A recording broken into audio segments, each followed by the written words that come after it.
오늘 본문 15절에 들릴라가 삼손에게 얘기하죠. 당신의 마음이 내게 있지 아니하면서 당신이 어찌 나를 사랑한다 하느냐. 당신이 이로써 3번이나 나를 희롱하고 당신의 큰 힘이 무엇으로 말미암아 생기는지를 내게 말하지 아니하였도다. 이렇게 말하면서 16절에 보니까 날마다 그 말로 그를 재촉하여 졸랐다고 그랬습니다.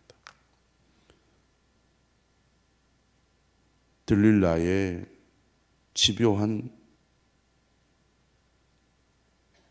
요구가 삼손의 마음을 번뇌하게 해서 오늘 성경은 죽을 지경이라 삼손의 심정을 그렇게 표현하고 있습니다. 유혹이란 끈질기고 집요하여 유혹의 자리에 있는 한 그 유혹을 이겨내기가 어렵다는 것입니다. 성경은 유혹을 벗어나는 지혜로운 방법 중에 하나로 그 유혹의 자리를 피하라고 가르칩니다. 않도록 하라는 겁니다. 나는 이 자리에 있어도 유혹을 이겨낼 수 있어. 이런 생각들을 많이 하는데 이것은 지혜롭지 못하다는 겁니다. 집요하고 끈질겨서 강한 사람도 무너뜨린다는 거죠. 삼손은 당시 블레셋 사람 그 누구도 이길 수 없는 강력하고 초인적인 힘을 가진 사람이었습니다. 싸워서 이길 사람이 아무도 없었던 것이죠.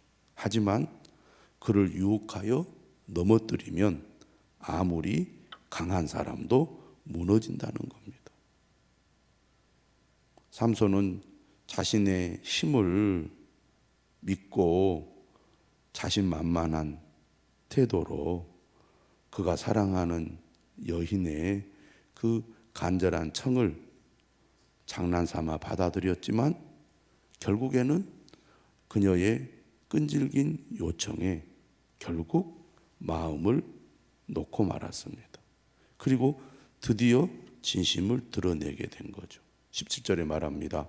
삼손이 진심을 드러내어 그에게 이르되 내 머리 위에는 삭도를 대지 아니하였나니 이는 내가 모태에서부터 하나님의 나실인이 되었습니다. 만일 내 머리가 밀리면 내 힘이 내게서 떠나고 나는 약해져서 다른 사람과 같으리라. 삼손은 자신이 나실인이라는 사실을 분명히 알고 있었습니다. 나는 모태에서부터 하나님이 나실인이 되었다. 우리가 이 말을 들을 때 어떤 생각이 듭니까? 삼손은 지금까지 살아오면서 자신의 신분에 어울리지 않는 행동들을 해왔다는 것을 생각하게 됩니다. 그러면서도 나는 나실인이다. 자신의 신분에 대한 자부심을 오늘 보이는 것을 볼 때 삼손은 어떤 생각을 가지고 살았을까? 이미 나실인의 규례를 거의 다 어겼으면서 그나마 지켜온 한 가지 규례만 의지하며 괜찮다고 생각하고 있지 않는가? 이러한 생각은 스스로를 속이는 생각이다. 이렇게 볼 수가 있습니다. 겉으로 가장 잘 드러나는 나실인 규례에만 신경을 쓰면서 한 것이죠. 나는 머리를 자르지 않았다. 그러니 나는 나실인으로서 내가 할 도리를 다 했다. 이렇게 생각한 겁니다. 우리도 그렇지 않습니까? 성도의 모든 도리는 무시하고 살면서 자신이 택한 한 가지만 집착하며 그것이 자신의 신분이나 정체성을 지켜준다고 생각하는 것. 이것은 착각이다 그 말입니다. 결국 삼손은 내 머리가 밀리면 내 힘이 내게서 떠나고 나는 약해져서 다른 사람과 같으리라, 이렇게 말을 하게 되죠. 하지만 이건 역시 진실이 아닙니다. 이건 역시 삼손이 오해하고 있는 거죠. 그에게서 힘이 떠나는 것은 그가 머리카락을 잘랐기 때문이 아니죠. 20절 끝에 뭐라고 얘기하느냐면 여호와께서 이미 자기를 떠나신 줄을 깨닫지 못하였더라. 삼손의 초인적인 힘은 하나님의 영이 그에게 임하였기 때문이죠. 다시 말하면 하나님이 그에게 힘을 주신 것입니다. 이미 그가 나실인으로서 하나님의 뜻을 어기고 살았는데 가장 본질적인 행동을 그가 어김으로써 결국 하나님이 떠나고 만 것입니다. 18절에 들릴라가 블레셋의 방백들을 불렀고 삼손이 들릴라의 무릎을 베고 자고 있을 때 그의 머리털 7가락을 밀고 괴롭게 해보니까 그가 힘을 쓰지 못하는 것을 알게 됩니다. 이때 블레셋 사람이 들이닥쳤고 삼손은 잠이 깼지만 힘을 쓰지 못하고 꼼짝없이 붙잡히고 말았습니다. 21절에 말합니다. 블레셋 사람들이 그를 붙잡아 그의 눈을 빼고 끌고 가사에 내려가서 놋줄을 메고 그에게 옥에서 맷돌을 돌리게 하였더라. 그를 붙잡아서 눈을 빼버렸습니다. 삼손에게 눈은 매우 중요한 역할을 했습니다. 딥나의 여자를 보고 좋게 보았고 가사의 기생을 보았던 삼손입니다. 그는 자기 눈에 보기에 좋은 대로 행동한 사람이죠. 그러한 눈을 뽑아버린 것입니다.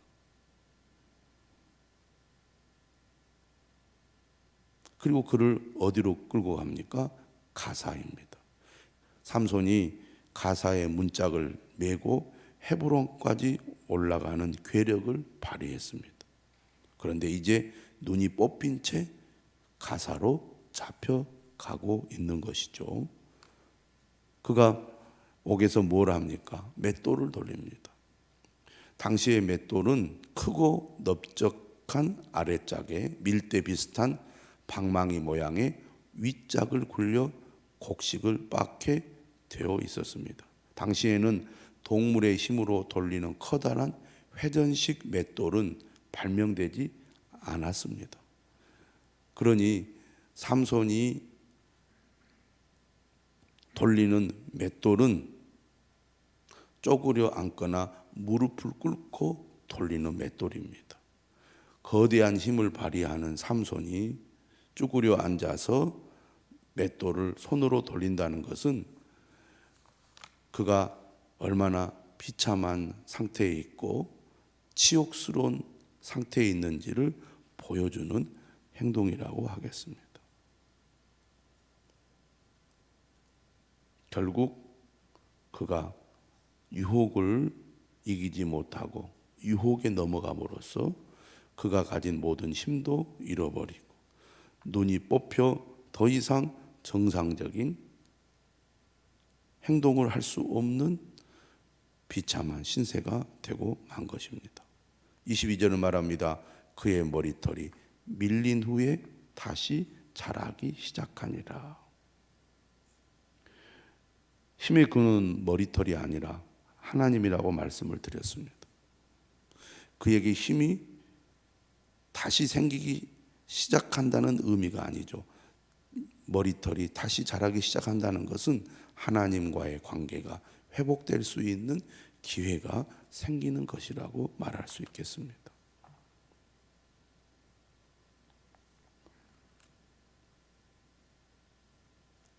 블레셋 사람의 방백들이 말합니다. 우리의 신이 우리 원수 삼손을 우리 손에 넘겨주었다 하고 다 모여 그들의 신 다곤에게 큰 제사를 드리고 즐거워하고, 다곤 신은 곡물의 신입니다. 곡물의 신. 삼손은 초인적인 힘으로 블레셋을 괴롭혀 왔습니다. 큰 골칫덩어리였습니다. 그런데 그들이 드디어 삼손을 제압하고 그의 눈을 뽑아버림으로써 이제 우리가 승리를 거두었다. 다곤의 신이 승리한 것이다. 그들은 그렇게 믿고 축제를 벌이게 된 것입니다.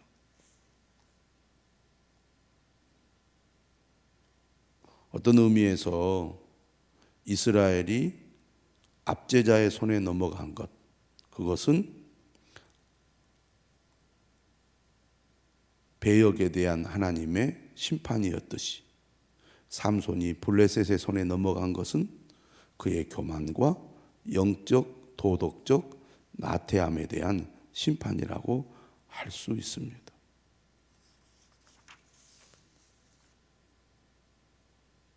삼손은 한 번도 하나님의 뜻을 생각하고 그 뜻을 따라 사명에 충실해 본 적이 없는 사람입니다. 또 하나님께 기도하면서 간구했던 그런 삶도 없었습니다. 어떻게 보면 자기의 힘, 자기의 능력을 의지하여 자기의 욕심을 따라 살았던 삶이라고 할 수 있겠습니다. 하지만 지금 삼손은 매우 비참한 상태에서 사람들의 놀림거리가 됩니다. 25절에 보니까 그들의 마음이 즐거울 때 이르되 삼손을 불러다가 우리를 위하여 제주를 부리게 하자. 그렇게 말하면서 옥에서 삼손을 불러냅니다. 그들이 삼손을 두 기둥 사이에 세웠습니다. 눈이 먼 삼손이 아무리 힘이 세다고 그가 할 수 있는 것이 무엇이 있겠느냐 이렇게 생각했던 것 같습니다. 삼손이 자기 손을 붙든 소년에게 이르되 나에게 이 집을 버틴 기둥을 찾아 그것을 의지하게 하라고 요청을 하지요. 이때 그 집에는 남녀가 무려 3,000명이나 있었습니다. 지붕에 삼손이 제주를 부리는 것을 보면서 즐거워합니다. 삼손은 이처럼 자신의 상태가 비참해지고 더 이상 자신의 힘으로 아무것도 할 수 없는 때 하나님을 찾습니다. 하나님께 부르짖습니다. 뭐라고 그가 기도합니까? 주 여호와여 구하옵나니 나를 생각하옵소서. 하나님이여 구하옵나니 이번만 나를 강하게 하사 나의 두 눈을 뺀 블레셋 사람에게 원수를 단번에 갚게 하옵소서. 그는 이제 그의 삶의 마지막에 하나님을 찾고 하나님께 기도하고 하나님께서 주신 사명을 감당하겠다고 말하고 있습니다. 어떻게 보면 이것도 개인적인 복수에서 나오는 행동일 수 있지만 어떻든 이스라엘 민족을 괴롭히고 하나님을 대적하는 원수들을 향한 사사로서의 사명을 감당하는 일이기도 했습니다.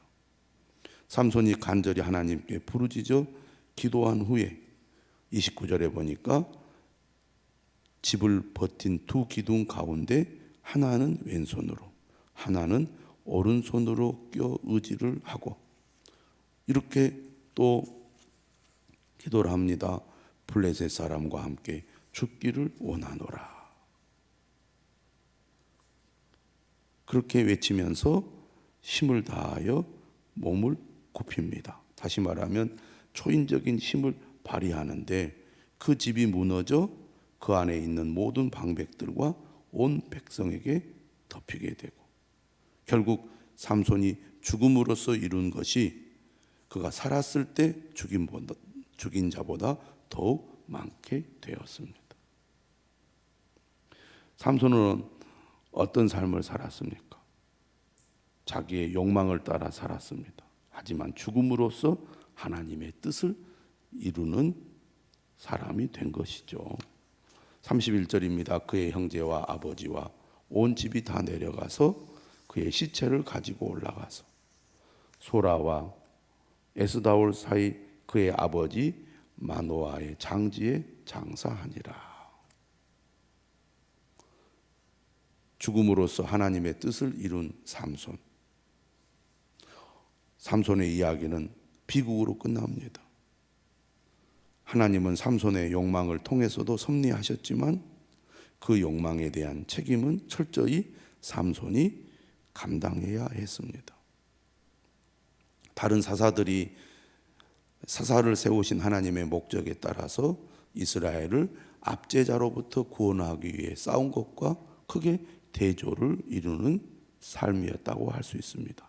기적적인 출생과 나시린의 삶, 괴력까지 지닌 삼손을 통해 하나님의 놀라운 이적을 기대했지만 대부분 그의 타락한 영성과 도덕성, 이스라엘의 구원에 대한 무관심, 소명에 대한 불순종만 목격할 수 있었습니다.